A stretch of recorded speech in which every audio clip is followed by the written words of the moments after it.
văzut color, un film mai vechi,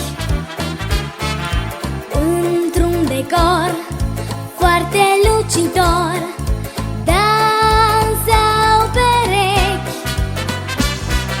aripi la picioare, parcă aveau, când cu pași deștepți se învârteau.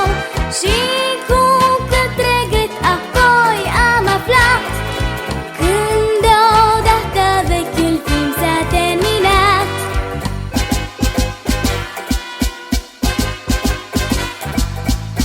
Ce mult aș vrea cu pași deștepți să dansez cumva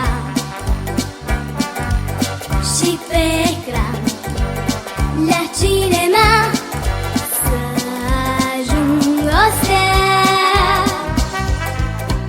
Aș vrea să am un partener cam ca Fred Astaire.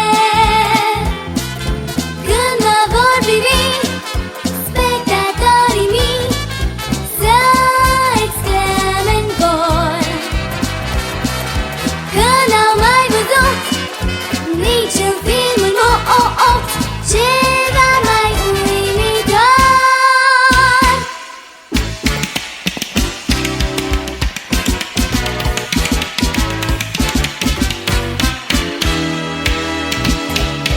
Am încercat să dansez și eu, și nu-i prea greu.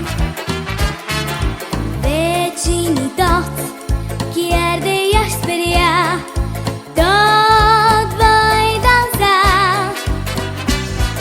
Ritmul parcă-i pentru mine făcut și nimic nu-mi pare mai plăcut. Chiar și Ginger Rogers m-ar invidia, cum bat ritmul acesta dacă ar vedea.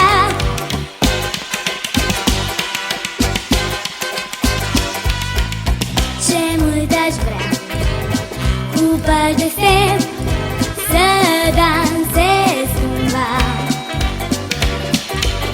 și pe ecran la cinema să ajung o stea. Aș vrea să am un partener cam ca Fred Astaire.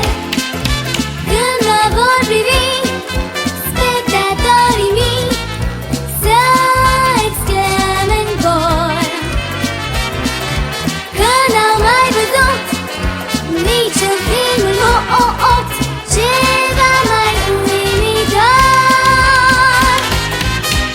Aș vrea să am